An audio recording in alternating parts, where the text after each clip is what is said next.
Bismillahirrahmanirrahim. Assalamualaikum warahmatullahi wabarakatuh. Innal hamdalillah wassalatu wassalamu ala Rasulillah wa ala alihi wa ashabihi wa man wala. Asyhadu an la ilaha illallah wahdahu la syarika lah. Asyhadu anna Muhammadan abduhu wa rasuluhu la nabiyya wa la rasula ba'da. Allahumma la sahla illa ma ja'altahu sahla wa anta in syi'ta taj'alul hazana sahla. Rabbi shrah li sadri wa yassir li amri wahlul 'uqdatam min lisani yafqahu qawli. Allahumma la taj'al musibatana fi dinina wa la taj'alid dunya akbara hammina wa la mablagha ilmina. Allahumma 'allimna ma yanfa'una wa anfa'na bima 'allamtana wa zidna ilma wa jannibna ma yadurruna fi dinina wa dunyana ya arhamar rahimin. Wa ba'du, ma'asyiral muslimin muslimat, hadirin hadirat, Bapak Ibu yang dimuliakan Allah Ta'ala. Alhamdulillahirabbil alamin, kita bersyukur kepada Allah Subhanahu wa Ta'ala. Allah masih memperkenankan kita semuanya untuk dapat menghadiri majelis ilmu yang coba kita istiqomahi bersama.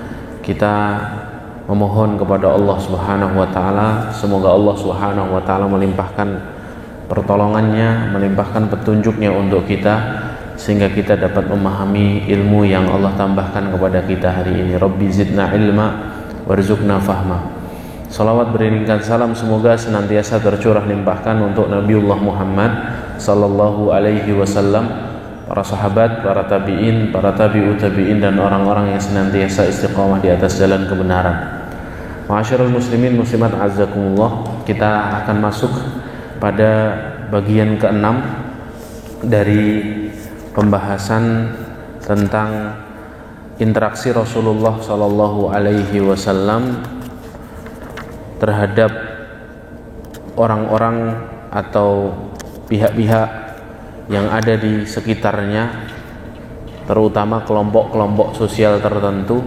Setelah kita telah selesai membahas tentang interaksi Rasulullah Sallallahu Alaihi Wasallam kepada para pelayan dan pembantu dan para budak, kemudian para penyandang cacat yang kedua, kemudian yang ketiga orang-orang yang tertimpa musibah, kemudian yang keempat fakir miskin, yang kelima para agniya, orang-orang kaya. Maka di bagian ke-6 ini kita akan membahas tentang interaksi Rasulullah SAW dengan mereka yang memiliki status sosial tinggi atau orang-orang terpandang, para tokoh, para pemuka, para pemimpin suku dan lain sebagainya, yang harus menjadikan kita faham terhadap apa yang Rasulullah Shallallahu Alaihi Wasallam lakukan kepada para tokoh dan para pemimpin yang ada di sekitar beliau. Beliau adalah orang yang senantiasa menghormati seseorang yang memiliki kehormatan di tengah kaumnya. Ibunda Aisyah radhiyallahu anha meriwayatkan tentang perkara ini dan berkata, amarar rasulu an yunazzilan nasa manazilahum. Sungguhnya Rasulullah menyuruh kami, amaronar rasulu an yunazzilan nasa manazilahum. Sesungguhnya Rasulullah menyuruh kami untuk memberikan kedudukan orang yang memiliki kedudukan. Artinya Rasulullah SAW mengajari kita sebagai umatnya dalam interaksi kita kepada para tokoh, interaksi kita kepada para pemuka, para pemimpin, orang-orang yang terpandang, kita tetap harus menghormati mereka sesuai dengan kedudukannya. Walaupun di lain kesempatan Rasulullah SAW juga mengatakan, jangan lihat seseorang itu dari parasnya, jangan lihat seseorang itu dari pakaiannya, tapi lihatlah seseorang itu dari hati dan amalnya. Ya, artinya Rasulullah ingin memberikan satu perimbangan bahwa di satu sisi kita melihat seseorang itu bukan hanya dari parasnya, tapi di sisi lain kita juga harus mempertimbangkan jika dia ini adalah orang-orang yang memiliki kedudukan, jika dia adalah orang-orang yang memiliki kehormatan, kemuliaan di tengah kaumnya, maka kita pun harus meletakkan kedudukan itu pada tempatnya. Karena tidak bisa dibungkiri para tokoh, para pemuka, para pemimpin itu mereka memiliki banyak sekali faidah, banyak sekali kebaikan yang apabila terus akhirnya mereka ini mendapatkan hidayah dari Allah Subhanahu wa taala dengan kita terus berakhlak baik kepada mereka, maka kemudian kita harapkan mereka ini dapat menghantarkan hidayah kepada orang-orang yang dipimpinnya. Maka itu yang dilakukan Rasulullah Shallallahu Alaihi Wasallam kepada mereka. Maka dalam pembahasan pertama, muallif hafizahullahu taala Syekh Shalih Al-Munajjid hafizahullah, beliau membahas tentang bagaimana Rasulullah Shallallahu Alaihi Wasallam tetap mengakui status dan kedudukan orang-orang terpandang di kalangan mereka. Ya, jadi suatu hari ketika Rasulullah Shallallahu Alaihi Wasallam membuka kota Makkah dalam peristiwa Fathu Makkah, Rasulullah Shallallahu Alaihi Wasallam ditemui oleh paman beliau Al-Abbas radhiyallahu anhu. Al-Abbas ini pamannya Rasulullah yang masuk Islam dan tidak ikut berhijrah ke Madinah. Jadi Al-Abbas ini tinggal cukup lama di Mekah ketika Rasulullah dan para sahabat berada di Madinah, sehingga Al-Abbas ini menjadi spionase, menjadi informannya Rasulullah tentang keadaan Mekah. Nah, Al-Abbas ini menemui Rasulullah SAW ketika Abu Sufyan, pemuka kaum Quraisy ketika itu masuk Islam. Al-Abbas datang ke Rasulullah lalu berkata, "Ya Rasulullah, wahai Rasulullah, ya, Abu Sufyan adalah orang yang mencintai yuhibbul fakhra, orang yang mencintai penghormatan, orang yang mencintai keagungan karena dia ini seorang pemuka kaum. Sudilah kiranya ya Rasulullah engkau menyebutkan namanya dengan cara-cara tertentu agar dia tetap dianggap di kalangan umatnya, di kalangan kaumnya." Maka kemudian Rasulullah pun mengatakan, "Baik pamanku." Kemudian yang dimuliakan Allah, seketika penaklukan kota Mekah, kemudian Rasulullah naik ke Bukit Sofa, kemudian orang-orang mengelilingi Rasulullah SAW, dan kemudian Abu Sufyan juga berada di dekat Rasulullah. Kemudian Rasulullah SAW bersabda, "Barang siapa man dakhala baita Abi Sufyan fahuwa amin." Barang siapa yang memasuki rumahnya Abu Sufyan maka dia aman. Barang siapa yang meletakkan senjatanya, man alqasilahahu fahuwa amin. Barang siapa yang menyerahkan senjatanya maka dia aman. Dan barang siapa yang aghlaqa babahu, mengunci pintu rumahnya maka dia aman. Ya. Jadi yang pertama disebutkan itu barang siapa yang masuk ke rumahnya Abu Sufyan maka dia aman. Ya. Kata Imam Nawawi ketika menjelaskan sabda Rasulullah SAW ini, itu adalah bentuk penghormatan atau bentuk upaya untuk melembutkan hatinya Abu Sufyan yang baru saja masuk Islam. Jadi tetap dihormati sesuai dengan kedudukannya. Di samping itu menunjukkan juga kedudukan dan kebangsawanannya Abu Sufyan ini, sehingga tetap dia ini mendapatkan penghormatan. Ya, ketika dia sudah masuk ke dalam Islam walaupun dia baru saja masuk Islam. Makanya ada seorang sahabat yang baru saja masuk Islam kemudian berkata kepada Rasulullah, "Ya Rasulullah, dulu di masa jahiliyah sebelum aku memeluk agama Islam, aku adalah orang yang suka bersedekah. Aku adalah orang yang suka menolong. Aku adalah orang yang suka membantu sesama. Aku dipandang baik oleh umatku. Maka kemudian sekarang aku masuk Islam. Apakah kebaikan-kebaikanku dulu di masa jahiliyah akan dihitung Allah di masa Islamku ini sebagai suatu kebaikan?" Maka Rasulullah SAW mengatakan, "Aslamta bima aslafta min khair." Kamu masuk Islam dengan membawa kebaikan-kebaikanmu sebelum Islam. Aslamta bima aslafta min khair. Jadi Rasulullah SAW itu menjelaskan kepada kita bahwa orang yang terbaik di masa jahiliyahnya, jika dia masuk Islam dia tetap akan menjadi orang yang terbaik. Khiyarukum fil jahiliyah khiyarukum fil Islam.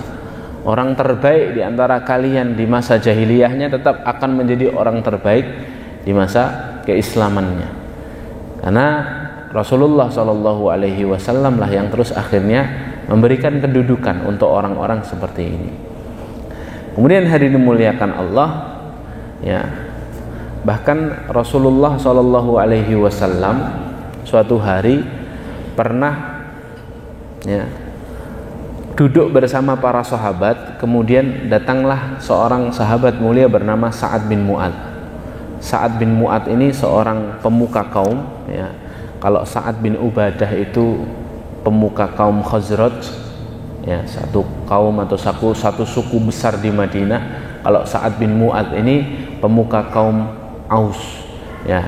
Kaum Aus ini juga suku besar di Madinah sebelum Rasulullah SAW hadir. Nah, ketika Sa'ad bin Mu'adz ini datang, ya, kemudian dia datang menunggangi seekor keledai. Dia datang ke dekat Rasulullah, mendekati masjid. Kemudian Rasulullah SAW memerintahkan orang-orang yang ada di sekitarnya dengan kalimat, "Qumu ila sayyidikum au khairikum wa anziluhu." Berdirilah kalian untuk pemimpin kalian, ya. Berdirilah kalian untuk pemimpin kalian atau orang terbaik di antara kalian, lalu bantulah dia turun dari keledainya, ya. Kemudian Sa'ad bin Mu'adz pun duduk di samping Rasulullah SAW, disediakan tempat di sisi Rasulullah. Hadis ini, kata para ulama, menjelaskan kepada kita bahwa Rasulullah itu selalu menempatkan orang-orang terhormat itu, ya, pada kedudukannya, ya. Artinya boleh kita itu berdiri untuk orang yang terhormat itu boleh, tidak hanya boleh, bahkan sunnah, ya, bahkan sunnah.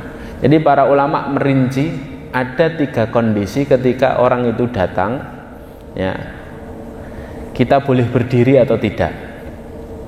Pada kondisi pertama hukumnya sunnah. Kapan? Ketika ada orang terhormat, pemuka kaum, kemudian misalnya dia ini adalah tokoh, atau dia ini ulama, ya, atau dia ini orang yang punya jasa dalam Islam, ya, orang yang punya kiprah di dalam agama Allah. Itu ketika datang kita boleh berdiri. Dalilnya apa? Dalilnya, ya, dalil Sa'ad bin Mu'adz ini. Bahkan kata para ulama hukumnya apa? Sunnah. Hukumnya sunnah. Tapi ada kondisi yang kedua. Kondisi yang kedua ini hukumnya haram. Hukumnya haram apa? Ketika kita menganggap seseorang itu begitu mulia, dan ketika dia itu duduk, kemudian kita tidak mau duduk, kita tetap berdiri karena menghormati dia. Yang seperti ini dilarang oleh Allah Subhanahu wa Ta'ala dan Rasulnya. Rasulullah pernah suatu ketika duduk, kemudian para sahabat tidak mau duduk. Kemudian kata Rasulullah, "Pak, jangan kalian meniru kebiasaannya Romawi dan Persia. Ketika raja-raja mereka duduk, maka para pengawalnya tidak mau duduk, ya. Maka yang kayak gini haram, ya, tidak boleh, ya. Jadi berdirinya itu karena mengkultuskan seseorang itu tidak boleh. Tapi kalau berdirinya untuk menghormati, misalnya dia datang dengan keutamaan dia, kemudian kita menyambutnya dengan berdiri, menyalami dia, mencium tangannya, seperti itu justru sunnah. Tapi kalau justru kita berdiri karena dia duduk, kemudian kita tidak mau duduk karena takut nanti tidak sopan atau yang lainnya, maka di sini seperti ini itu dilarang oleh Rasulullah. Itu keadaan kedua. Keadaan ketiga adalah ketika kita yang datang. Kita datang, maka ketika orang-orang melihat kita ini, kita memiliki kemuliaan, maka sunnahnya adalah meminta mereka untuk duduk. Meminta mereka untuk duduk dan tidak berdiri. Itu sunnahnya. Kalau kita objeknya, maka sunnahnya apa? Minta mereka untuk duduk. Hadisnya apa? Hadisnya para sahabat itu kalau bermajelis, dalam kitab Syama'il Muhammadiyah ada satu riwayat yang menarik. Kami ketika bermajelis di majelis Rasulullah, sambil menunggu Rasulullah, kami akan tetap duduk ketika Rasulullah SAW datang. Kenapa? Karena Rasulullah benci ada orang yang berdiri menyambut beliau SAW ketika beliau datang, ya. Maka kondisi ketiga apa? Ketika kita jadi orang yang datang, kemudian orang lain melihat kita ini mulia, maka mintalah orang itu tetap, orang-orang di situ tetap duduk, ya. Ya. Jadi itu bentuk ketawaduannya Rasulullah yang penting untuk kita contoh. Nah, itu hukum tentang berdiri dan duduk dalam satu majelis, ya. Kita ulangi ya. Yang pertama sunnah. Kapan sunnah? Ketika ada orang mulia, ya, punya ilmu, punya jasa, punya amalan, ya, dia ini orang soleh misalnya, atau dia ini pemimpin kaum dan lain sebagainya, datang berdiri, maka kita juga ikut berdiri untuk menghormati dia dan memuliakan dia. Walaupun nanti ketika dia duduk, kita juga duduk. Kemudian yang kedua, manhiyun anhu, diharamkan, tidak boleh, terlarang. Kapan terlarang? Ketika apa? Ketika ada satu pemuka kaum atau satu tokoh orang mulia, dia duduk dan kita tetap berdiri, ya.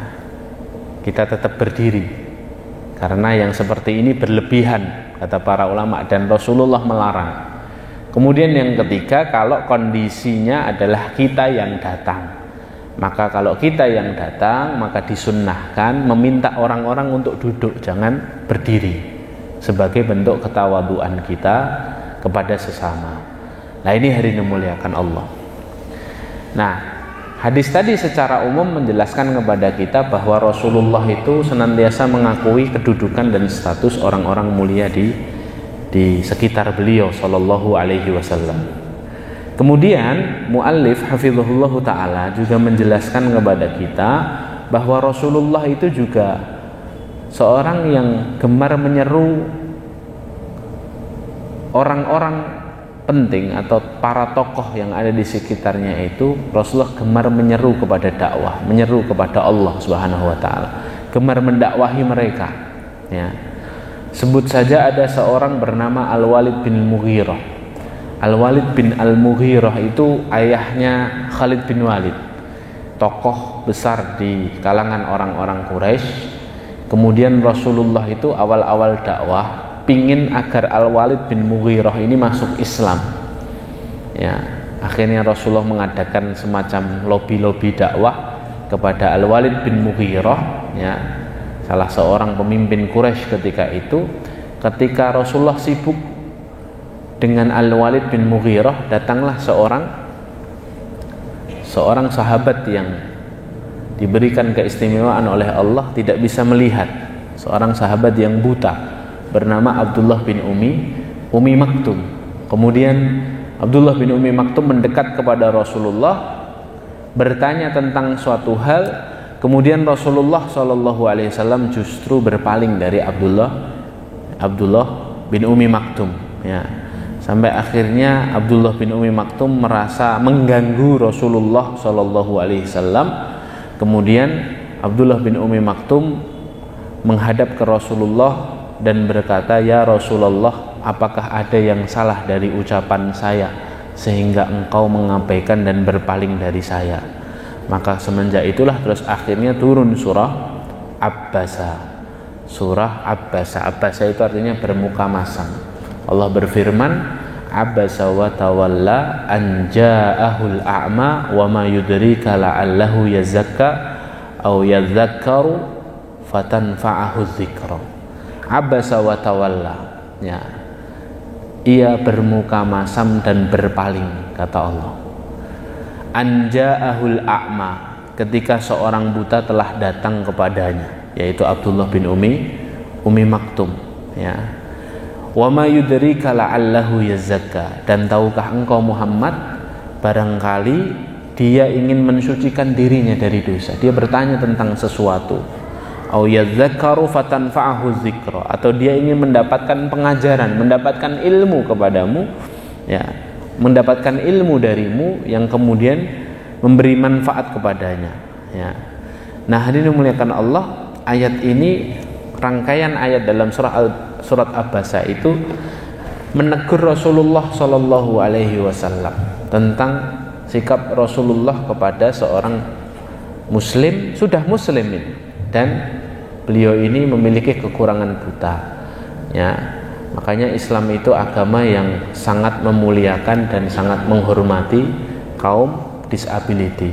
Kenapa? Karena Al-Quran saja sampai menegur Rasulullah tentang keadaan mereka ketika Rasulullah SAW bermuka masam dan berpaling dari, ya, kaum disability ini atau disabilitas.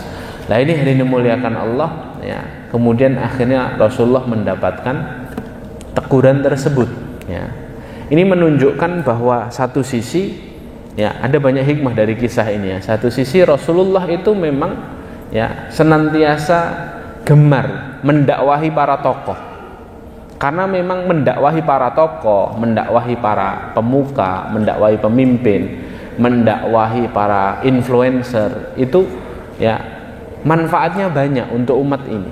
Kalau seandainya terus mereka dapat hidayah, akan banyak sekali terus yang akan mendapatkan hidayah dari Allah Subhanahu wa taala. Karena mereka ini adalah para inspirator. Mereka ini orang-orang yang memiliki pengikut. Mereka ini orang-orang yang semua gaya hidupnya itu diikuti oleh siapa? Oleh pengikutnya. Sehingga terus akhirnya menjadikan Rasulullah lebih memprioritaskan hal tersebut, walaupun kemudian ketika Abdullah bin Umi Maktum datang untuk bertanya dan meminta pengajaran kepada Rasulullah, kemudian Rasulullah bermuka masam pun terus akhirnya juga ditegur oleh Allah. Artinya apa? Ketika kita ini fokus berdakwah kepada para pemuka, orang-orang penting, para tokoh, itu kita prioritaskan, tapi jangan sampai kemudian kita juga melupakan ada dakwah-dakwah lain yang penting untuk kita tetap penuhi ya. Jangan kemudian hanya berdakwah di tengah-tengah kaum elit saja, kemudian yang ada di pelosok-pelosok negeri, yang ada di perkampungan, kemudian tidak ada yang menggarap ya. Karena gimana pun yang mereka ini yang lebih dulu mendapatkan hidayah dari Allah, dan penting untuk kita, kewajiban kita itu menjaga hidayah yang Allah berikan untuk mereka ini dengan terus memberikan pengajaran dan ilmu untuk mereka. Nah ini contoh bahwa Rasulullah SAW itu sangat menginginkan ya mereka ini mendapatkan hidayah dari Allah. Contoh yang lain adalah ketika Rasulullah berada di fase Mekah, Rasulullah berdoa dengan satu doa, Allahumma a'izzal islama bi ahabbi hadainir rajulain. Ya Allah, muliakanlah Islam dengan satu di antara dua orang terbaik di kaum ini, yaitu Amr bin Hisham, Abu Jahal, atau Umar ibn Khattab ya. Jadi Rasulullah berdoa agar salah satu dari pemuka ini masuk Islam. Amr bin Hisham itu Abu Jahal. Abu Jahal itu orang yang sangat dermawan, orang yang sangat terpandang, orang yang sangat dihormati di kalangan orang Quraisy. Rasulullah itu bayangkan kalau seandainya Abu Jahal masuk Islam, Kak, sudah selesai urusan Mekah itu selesai. Makanya Rasulullah itu berdoa, kalau tidak Amr bin Hisham ya setidaknya Umar ibn Khattab. Umar ibn Khattab itu tidak sepopuler Abu Jahal memang di masanya, tapi Umar ibn Khattab itu dikenal seorang pemuda yang pemberani dan semua orang hormat kepadanya. Ketika Umar ibn Khattab masuk Islam itu usianya sekitar 23 tahun, masih muda, tapi sangat berpengaruh di kaumnya. Tidak ada orang yang berani kepada Umar ibn Khattab ini karena ketegasannya, dan orangnya ini tanpa basa-basi gitu ya. Kalau sudah punya prinsip dia akan tegakkan prinsipnya. Lah Rasulullah itu berdoa. Kemudian lambat laun kemudian Rasulullah SAW ketika belum mendapatkan jawaban dari Allah atas doanya, Rasulullah SAW berdoa lagi, ya Allah, berilah kejayaan bagi Islam ini terutama melalui Umar bin Khattab. Ya, ada dua hadis memang. Yang satu doakan dua orang, yang satu doakan Umar bin Khattab saja. Syekh Al-Albani rahimahullah ketika menanggapi dua hadis ini, beliau mengatakan tidak ada pertentangan antara dua hadis ini. Yang satu doakan Abu Jahal dan siapa? Umar bin Khattab, yang satu doakan Umar bin Khattab saja. Tidak ada pertentangan. Ya. Karena mungkin saja Rasulullah mengucapkan doa yang kedua, yang Umar bin Khattab saja, ya, itu karena Rasulullah sudah melihat keras kepalanya Abu Jahal, rasa angkuh dan sombongnya Abu Jahal dalam menerima Islam. Dan para ulama tarikh juga mengatakan dalam doanya Rasulullah yang disebut pertama itu Abu Jahal, baru kemudian Umar. Tapi kenapa kok yang dapat hidayah itu Umar bin Khattab? Kata para ulama, karena sifat angkuh dan sombong menjauhkan seseorang dari hidayah. Ya, jadi kita ini tidak boleh memelihara sikap angkuh dan sombong. Sudah dikasih hidayah sama Allah, angkuh.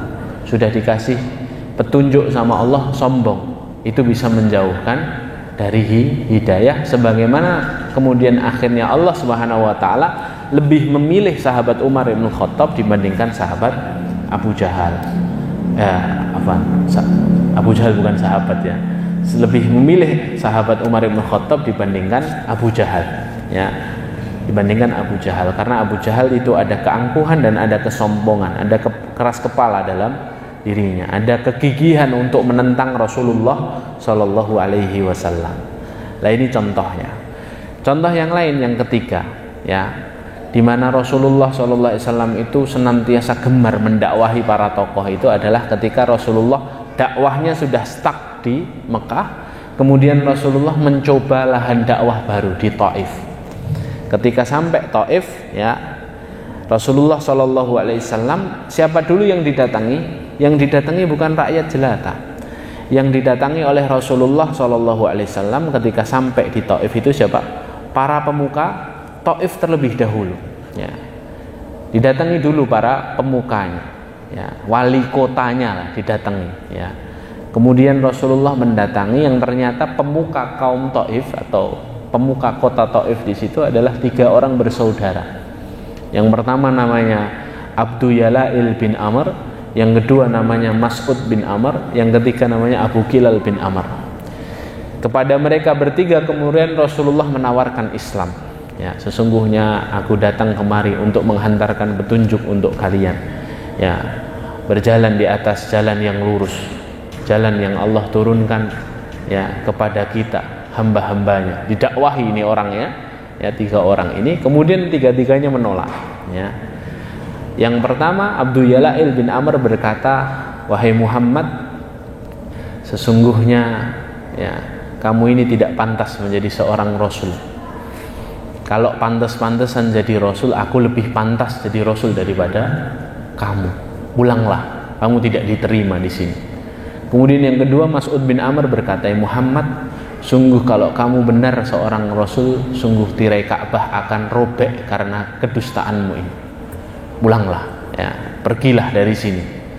Kemudian yang ketiga, ya, namanya Abu Kilal bin Amr, dia berkata, Muhammad, aku tidak lagi mau berbicara denganmu. Pergilah dari sini. Kalau kamu benar, kamu adalah seorang Rasul, maka aku takut mendustakanmu. Kalau kamu berdusta, kamu ngaku-ngaku jadi Rasul, maka lisanku ini lebih mulia daripada terus akhirnya berbicara dengan orang hina sepertimu. Akhirnya ditolak itu. Rasulullah ditolak ketika mendakwahi para pemuka Taif. Kemudian Rasulullah tidak menyerah. Ya, hari pertama ditolak, hari kedua, hari ketiga, hari keempat, Rasulullah SAW menyusuri setiap gang. Rasulullah mengetuk setiap pintu. Rasulullah menemui setiap orang, menawarkan Islam untuk mereka. Kemudian karena provokasi 3 pemuka kota Taif ini, akhirnya masyarakat yang ada di Taif itu terprovokasi, terus akhirnya mengusir Rasulullah, melempari dengan bebatuan, melempari dengan kotoran. Kemudian akhirnya Rasulullah terusir dari kota Taif dalam kondisi berdarah-darah. Ya. Rasulullah berdarah-darah sampai luar kota Taif. Ya, kemudian Rasulullah bersandar di bawah pohon. Kemudian turunlah malaikat Jibril, ya, menyampaikan pesan dari Allah. Wahai Muhammad, wahai Rasulullah, aku datang untuk menyampaikan pesan dari Allah. Apa pesan dari Allah?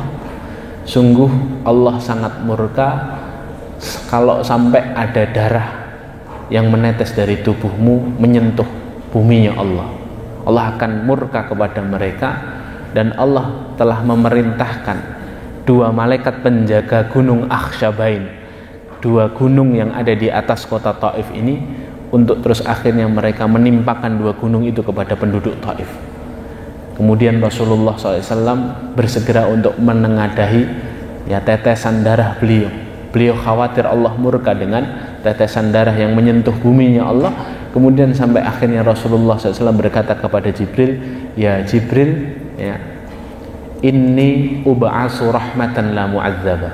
Wahai Jibril, aku ini diutus Allah untuk memberi rahmat, menyebarkan rahmat, bukan menjadi sebab azab. Maka wahai Jibril, hentikan perintahmu kepada malaikat penjaga dua gunung ini, dan wahai Jibril, sesungguhnya aku masih berharap dan aku berdoa kepada Allah, semoga dari anak keturunan mereka, dari tulang-tulang sulbi mereka, dari rahim-rahim mereka nanti akan muncul dan lahir generasi yang akan mengisahkan Allah dan mentauhidkan Allah suatu hari kelak. Doanya Rasulullah itu nanti diijabahi oleh Allah 10 tahun kemudian. Ya, 10 tahun kemudian, itu tahun 10 kenabian. Kemudian nanti tahun 8 Hijriyah setelah Fathu Makkah, Rasulullah dan para sahabat berhasil menguasai kota Taif. Kota Taif itu ada sekitar 3 jam dari Mekah. Ya, kalau Bapak Ibu umroh, ya ambil yang paket plus Taif. Di situ ada memang Taif itu kota yang sangat subur dan sangat kaya raya di zamannya. Sampai hari ini Taif itu kalau di Solo ini ya kayak Tawangmangunya gitu ya. Jadi menghasilkan buah-buahan, menghasilkan sayur-sayuran yang kemudian terus akhirnya masyarakatnya makmur gitu ya. Sehingga itu jadi salah satu target dakwahnya Rasulullah Shallallahu Alaihi Wasallam, walaupun kemudian Rasulullah Shallallahu Alaihi Wasallam ditolak. Nah, ini kan bukti bahwa Rasulullah itu ingin sekali para tokoh, para pemuka itu kemudian mendapatkan hidayah dari Allah Subhanahu wa taala. Hari ini muliakan Allah. Kemudian ada lagi kisah tentang bagaimana Rasulullah itu ingin sekali para tokoh itu dapat hidayah. Misalnya kisah tentang masuk Islamnya At-Tufail bin Amr. At-Tufail bin Amr radhiyallahu anhu itu seorang pemuka kaum dari kaum Daus. Jadi nama panjangnya At-Tufail bin Amr Ad-Dausi. Nah, suatu hari At-Tufail ini karena pemuka kaum, ketika datang ke Madinah, dia ini seorang bangsawan. Tidak hanya bangsawan, dia juga seorang penyair, dan dia orang yang sangat cerdas. Jadi sangat dihormati oleh kaumnya. Sampai ke Madinah itu, sampai ke Mekah, orang-orang Mekah itu kemudian juga mencintainya. Orang-orang Mekah itu menghormatinya karena dia ini artis lah. Dia pemuka, kemudian juga penyair. Penyair zaman dulu itu ya kayak artis zaman sekarang lah ya, kayak penyanyi zaman sekarang. Dia sangat dihormati. Kemudian ketika dia sampai ke Mekah, orang-orang itu mengerubunginya, orang-orang kafir Quraisy, dan berkata, "Ya Tufail, ya kamu datang ke kota kami, dan di kota kami ini ada seorang yang mengacaukan urusan kami. Ya, namanya Muhammad. Dia ini memecah belah persatuan, ya, memecah belah persatuan. Dan kemudian dengan ucapannya yang bagaikan sihir itu, dia mampu memisahkan anak dari ayahnya dan dari ibunya. Dia mampu memisahkan istri dari suaminya, memisahkan saudara satu dari saudaranya yang lain. Maka jangan sekali-kali kamu berbicara dengannya. Ya, kami khawatir kamu mendengar ucapannya kemudian kamu terkena sihirnya." Jadi sudah diingatkan sama orang Mekah.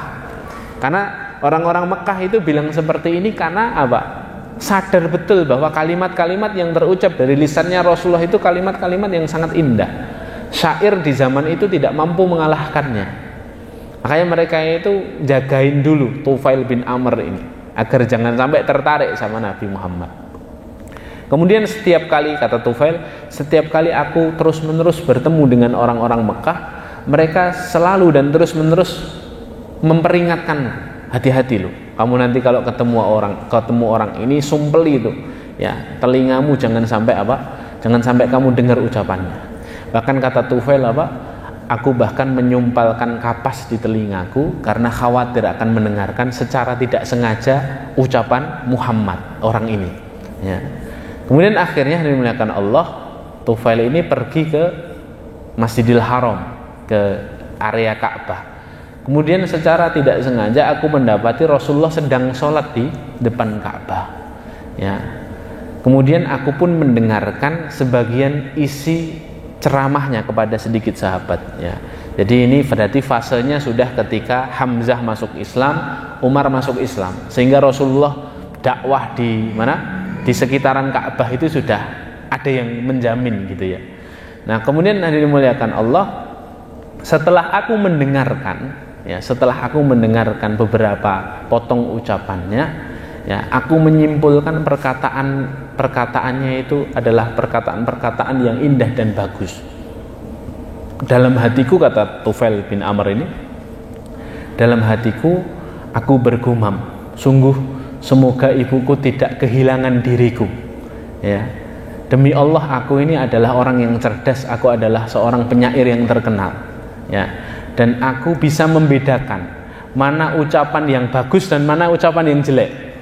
Aku mendapati ucapannya Muhammad ini ucapan yang sangat indah dan bagus. Ya. Kemudian akhirnya aku berpikir apa yang terus akhirnya menghalangiku untuk mendengarkan ucapannya yang indah dan penuh faidah ini. Ya.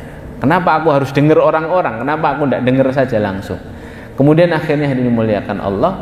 Kemudian setelah itu Rasulullah SAW pulang. Ketika pulang, Tufail bin Amr ngikuti Rasulullah. Sampai di depan rumahnya Rasulullah, Tufail bin Amr berkata, "Hei Muhammad, kaummu mengatakan begini dan begitu kepadaku tentang dirimu. Ya. Demi Allah, tapi aku melihat dan mendengarkan sendiri kata-kata yang baik darimu. Ya. Maka sampaikanlah apa yang akan kamu ajarkan kepadaku.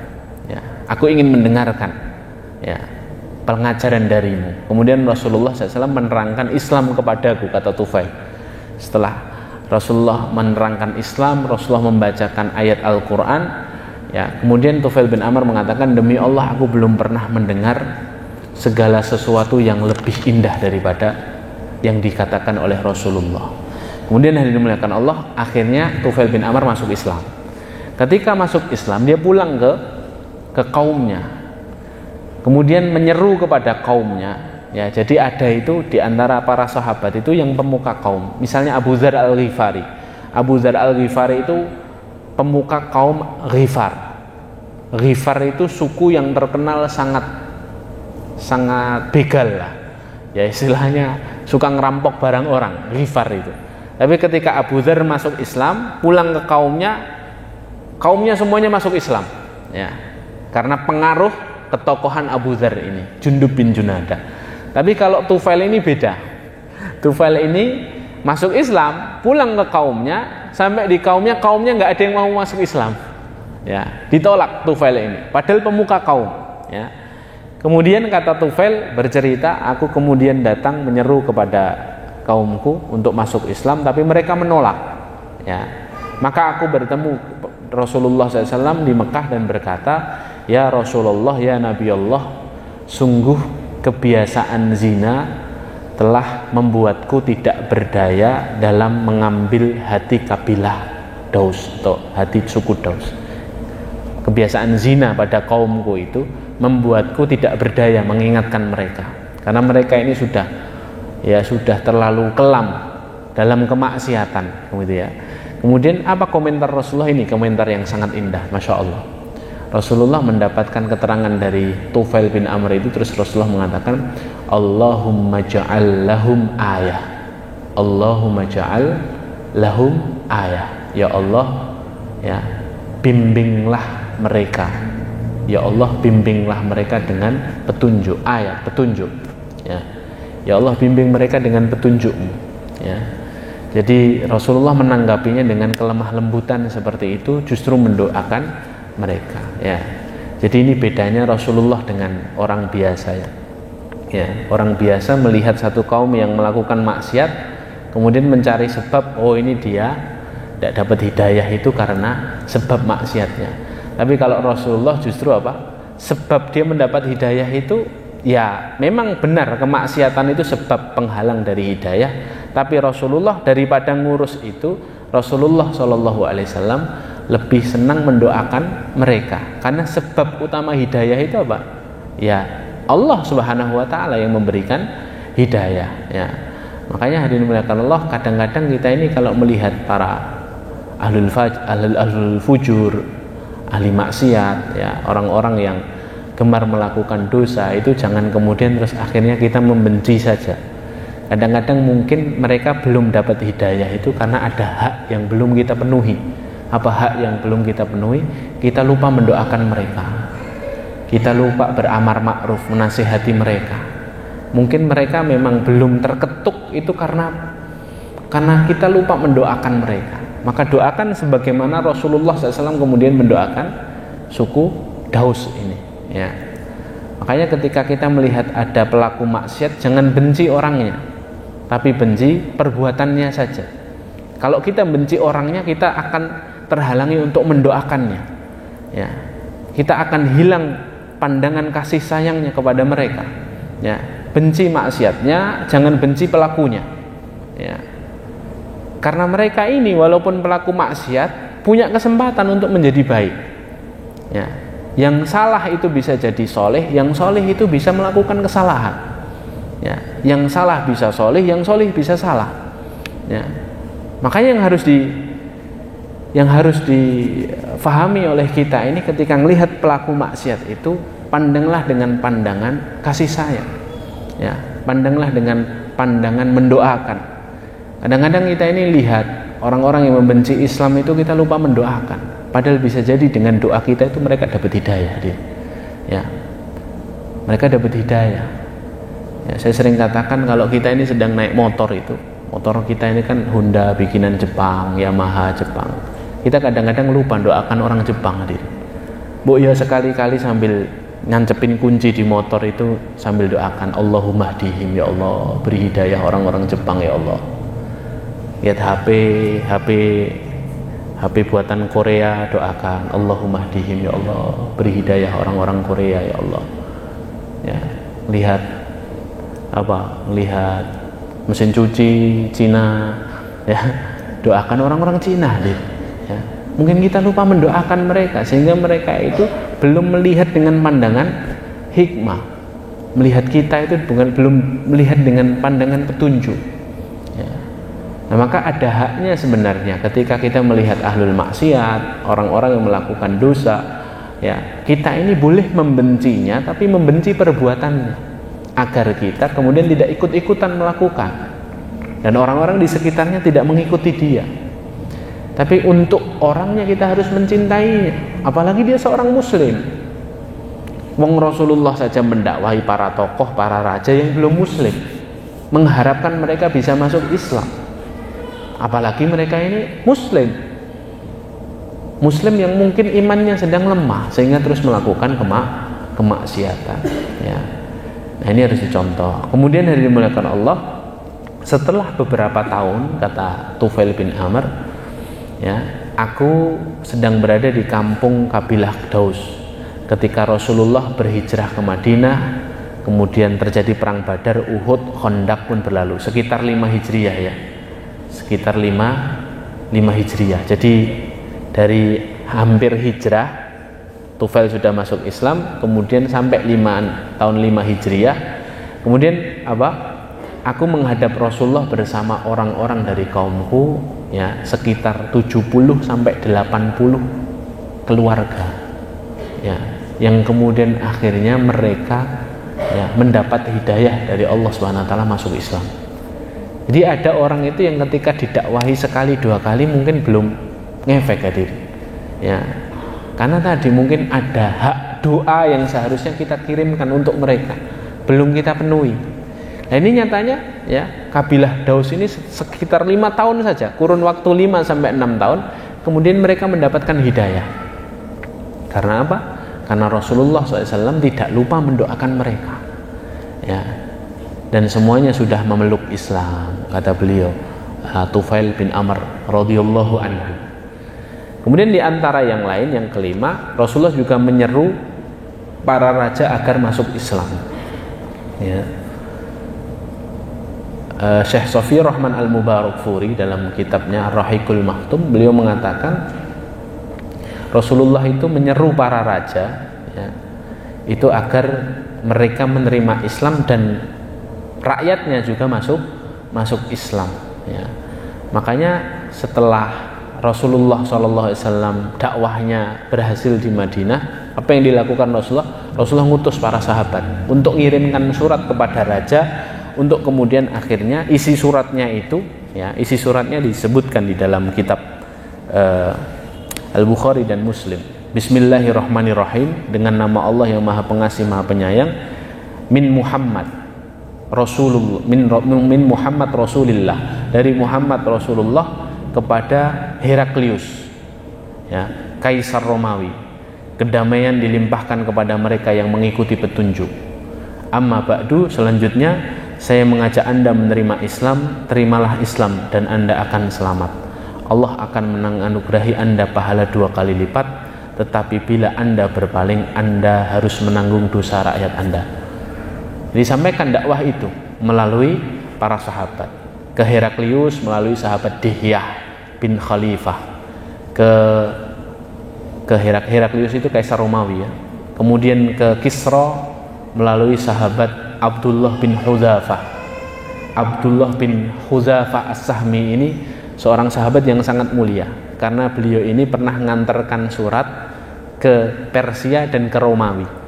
Persia ketika zamannya Rasulullah, pas dikirim suratnya, kemudian Raja Persia buka suratnya, ketika buka kok kalimat pertamanya min Muhammad Rasulillah, dari Muhammad utusan Allah. Kemudian Raja Persia ini namanya Abrawis, ya, menyobek-nyobek suratnya Rasulullah, kemudian membuangnya. Kemudian sahabat Abdullah bin Hudzafah sampai Madinah melaporkan itu kepada Rasulullah. Ya Rasulullah, belum sempat dia baca sudah dia sobek-sobek. Kemudian apa kata Rasulullah? Semoga Allah merobek-robek kerajaannya. Kemudian akhirnya kerajaan Abrawis itu runtuh karena fitnah internal keluarganya sendiri, ya.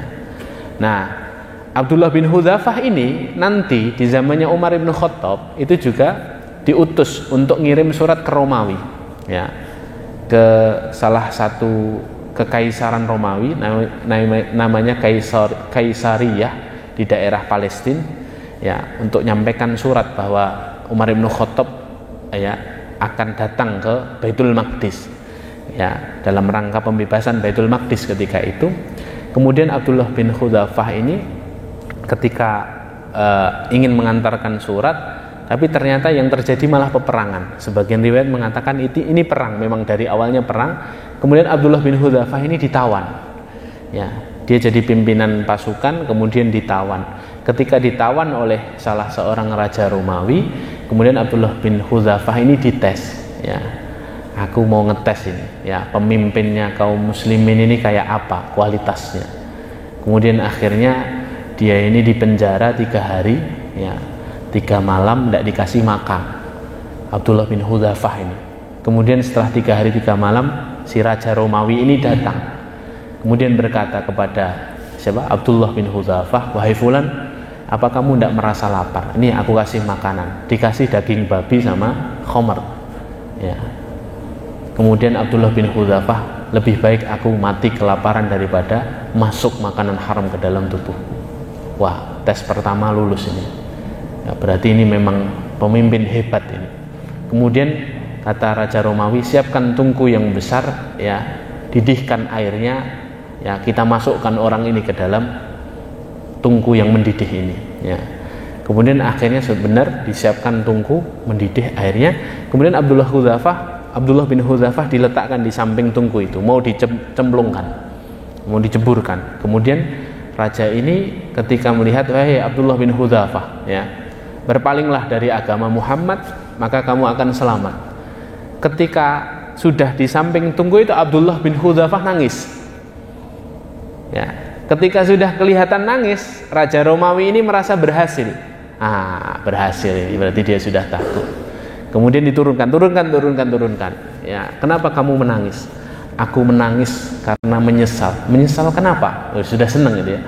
Karena aku hanya punya 1 nyawa, ya. Seandainya aku punya nyawa sebanyak rambut yang ada di kepalaku, maka aku akan sangat senang, karena semuanya mati dalam keadaan syahid membela agama Allah. Waduh, gagal ini, ya. Akhirnya gagal. Wah, ini memang, ya, pemimpin yang hebat ini ternyata. Kualitas sahabatnya Rasulullah ini, sahabatnya Muhammad ini hebat. Kemudian akhirnya Raja Romawi ini geleng-geleng melihat kemuliaan orang ini. Kemudian akhirnya, ya sudah, gini sajalah, ya, kamu cium keningku maka kamu akan kubebaskan. Sudah gampang saja, kamu mau nyium keningku, tak bebaskan kamu. Kata Abdullah bin Hudzafah, apa? Tapi aku mau nyium keningmu tapi dengan satu syarat. Apa syaratnya? Syaratnya kamu bebaskan semua tawanan kaum muslimin. Ya. Akhirnya karena Raja Romawi ini sudahlah, orang kayak gini ini tidak bisa dikalahkan. Ya sudah, tidak apa-apa, tak bebaskan semua tawanan. Ada sekitar 300 tawanan kaum muslimin ketika itu. Akhirnya Abdullah bin Hudzafah mencium keningnya raja tersebut. Akhirnya pulang ke Madinah, diceritakan kepada Umar bin Khattab, Amirul Mukminin ketika itu. Kemudian Amirul Mukminin radhiyallahu anhu berkata, ya, mulai hari ini tidak ada orang yang berpapasan dengan Abdullah bin Hudzafah kecuali dia harus dan wajib mencium keningnya. Dan aku yang akan memulainya. Karena apa? Kemuliaannya. Ya, karena keteguhan imannya. Nah, ini Abdullah bin Hudzafah pernah disuruh ngirim surat. Kemudian ada juga Amr bin Umayyah ad-Damri. Ini juga pernah menemui Raja Najasyi, yang kemudian nanti Raja Najasyi itu masuk Islam. Ya, Raja Najasyi itu raja yang menampung kaum muslimin di hijrah ke Habasyah 1 dan 2, masuk Islam, tapi Rasulullah belum pernah ketemu. Makanya Raja Najasyi ini masuk dalam kategori tabi'in, bukan sahabat, karena tidak pernah ketemu sama Rasulullah. Kemudian di tahun 5 atau 6 itu Raja Najasyi wafat, meninggal dunia. Kemudian Rasulullah mensolatkan Raja Najasyi dari Madinah. Semenjak itulah ada syariat yang dinamakan Sholat ghaib. Ya, jadi misalnya kita punya saudara di lain daerah meninggal, kita tidak dapat takziah ke daerah tersebut, kita boleh mendirikan sholat ghaib di kota kita, ya, untuk mensolatkan saudara kita tersebut. Dan itu disyariatkan karena dicontohkan Rasulullah ketika mensolatkan Raja Najasyi yang dikabarkan meninggal. Ya. Kemudian ada juga Hatib bin Abi Balta'ah, ini alumni perang Badar, juga diutus oleh Rasulullah kemudian menemui seorang raja Mesir namanya Al-Muqawqis. Al-Muqawqis ini adalah seorang raja yang sebenarnya yakin dan percaya, ingin beriman kepada Rasulullah. Jadi di antara para raja itu yang menolak Raja Persia saja. Raja Heraklius itu mengakui adanya Rasul. Kalau seandainya aku tidak jadi pemimpin, aku akan datang mencuci kakinya Muhammad. Yakin, karena di dalam kitab-kitab mereka disebutkan itu. Raja Muqawqis, ya, Raja Nasrani juga ketika itu juga mengakui, ya, juga mengakui Rasulullah SAW sebagai utusan Allah, tapi dia belum mau beriman. Kemudian Hatib bin Abi Balta'ah ini dibawakan 3 budak perempuan, salah satunya siapa? Maria Al-Qibtiyah, sebagai hadiah untuk siapa? Rasulullah SAW. Jadi lihatlah hadirin muliakan Allah, Rasulullah itu menyeru kepada para raja yang belum masuk Islam agar masuk Islam, para tokoh, ya. Jadi salah satu objek dakwah itu para tokoh, ya.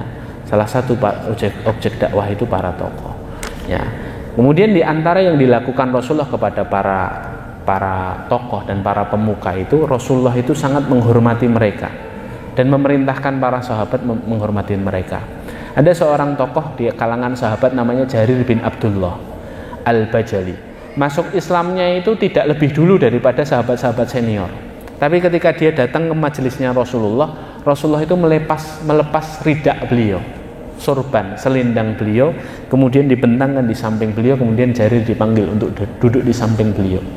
Ya, kemudian Rasulullah mengatakan, "Man kana yu'minu billahi wal yaumil akhir, idza atahu karimun falyukrimhu." Barang siapa yang sempurna keimanannya kepada Allah dan hari akhir, kalau datang seorang yang mulia, hendaknya dia memuliakannya. Ya. Jadi lihatlah bagaimana Rasulullah SAW menghormati orang-orang terpandang di kalangan beliau SAW. Terakhir ada satu kisah yang penting juga untuk saya sampaikan, yaitu kisah tentang seorang tokoh Yamamah, tokoh negeri Najd ketika itu, namanya Sumamah bin Utsal. Sumamah bin Utsal ini pernah menjadi tawanan perang Rasulullah. Kemudian karena dia seorang tokoh, dia tidak dimasukkan di penjara, dia tidak dimasukkan di tempat kurungan, enggak. Sumamah bin Utsal ini diikat oleh Rasulullah di salah satu tiang Masjid Nabawi. Makanya kalau kita datang ke Masjid Nabawi, ada itu salah satu tiang Masjid Nabawi itu ditulis tiang Sumamah bin Utsal. Di situ dulu tempat diikat Sumamah bin Utsal. Nah, kemudian hadirin dimuliakan Allah, Rasulullah suruh para sahabat ikat di tiang itu, kemudian bersikap baiklah kepadanya selama dia menjadi tawanan di masjid ini. Akhirnya para sahabat itu semua bersikap baik kepadanya. Bahkan Rasulullah itu setiap kali mau sholat nanyain kabar kepada orang ini. Wahai Sumamah, gimana kabarmu? Ya. Kemudian Sumamah itu malah berkata, wahai Rasulullah, wahai Muhammad, ya, kalau seandainya kamu ingin bunuh aku, bunuh saja aku, dan itu layak bagimu. Kamu menawanku, kamu bunuh aku. Tapi kalau seandainya kamu bermurah hati, kamu ingin membebaskanku, bebaskan aku, karena sesungguhnya aku ini juga orang yang layak untuk dibebaskan. Aku pemuka kaum dan aku sangat berterima kasih kepadamu. Tapi kemudian Rasulullah hanya senyum, tanyakan kabar. Besok lagi Rasulullah datang ke masjid, tanyakan kabar, gimana kabarmu. Tapi kemudian Sumamah bin Utsal ini melihat aktivitas para sahabat di masjid itu loh, ya, cara berjalan mereka, cara bertutur kata mereka, bermajelis sama Rasulullah itu melihat, ya. Kemudian kata Rasulullah, kalau waktunya makan, sediakan makanan terbaik untuknya. Jadi Rasulullah itu ingin menampilkan ini loh, akhlaknya kaum muslimin kayak gini. Setelah beberapa hari kemudian apa? Rasulullah SAW berkata, bebaskan Sumamah, sudah, suruh pulang. Ya, belum masuk Islam itu, suruh pulang. Kemudian ketika Sumamah ini bebas, ya, kemudian dia mendatangi Rasulullah SAW, langsung berkata, ya Rasulullah, aku ingin memeluk Islam, bersahadat di hadapan Rasulullah. Kemudian Sumamah ini ternyata adalah orang penting yang memasok makanan ke Mekah. Jadi semua makanan yang ada di Mekah, karena Mekah itu kan tempatnya tandus ya, bebatuan, itu tidak bisa menghasilkan makanan, nggak ada sawah, nggak ada ladang di situ, sehingga harus impor dari daerah lain. Nah, daerah yang paling subur itu daerah Yamamah, dan orang pentingnya yang kemudian terus mengirimkan makanan ke Mekah itu Sumamah ini, masuk Islam, orang sangat penting. Kemudian Sumamah ini berkata apa kepada orang-orang Mekah, aku sekarang sudah masuk Islam, dan demi Allah tidak ada sebutir gandum pun yang akan aku kirimkan ke Mekah, ya, dari Yamamah sampai Rasulullah yang memberikan izin gandum tersebut sampai sini, kata Sumamah. Jadi sangat pengaruh, ya. Jadi sebenarnya memboikot. Kemudian Rasulullah kan meminta Sumamah untuk memboikot makanan ke Mekah. Ya, jadi urusan boikot memboikot ketika ada orang yang kemudian membenci kaum muslimin atau satu wilayah membenci kaum muslimin itu dipraktekkan oleh Rasulullah SAW sebagai apa? Sebagai strategi politik agar apa? Agar mereka tidak meremehkan Islam. Seperti itu ya. Jadi jangan sampai kemudian terus kita anti, oh janganlah dikit-dikit boikot nanti kita Rasul kita boikot Mekah, ya, lewat tangannya Sumamah, ya. Jadi selama itu ada kemaslahatan yang baik agar Islam tidak dihinakan, Islam tidak diremehkan, tidak masalah boikot itu, ya. Tapi tetap harus dipertimbangkan secara matang dengan bimbingan dan petunjuk para ulama.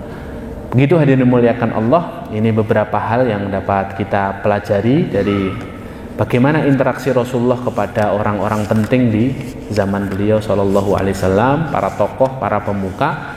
Insya Allah setelah ini kita akan membahas lagi tentang interaksi Rasulullah kepada orang-orang yang memiliki keahlian tertentu, ya, keahlian tertentu. Ada yang keahliannya nulis, ada yang keahliannya membuat syair, ada yang keahliannya ini dan itu. Nanti ada cara interaksinya Rasulullah kepada mereka agar bisa kita contoh dan menjadi bekal kita untuk kehidupan dunia ini, agar kita semakin baik dan semakin sempurna akhlaknya sebagaimana akhlak Nabi SAW. Semoga dengan akhlak yang baik kita bisa menjaga akidah kita dan menjaga amalan salih kita, sehingga semuanya bisa menjadi bekal untuk kehidupan akhirat kita. Amin.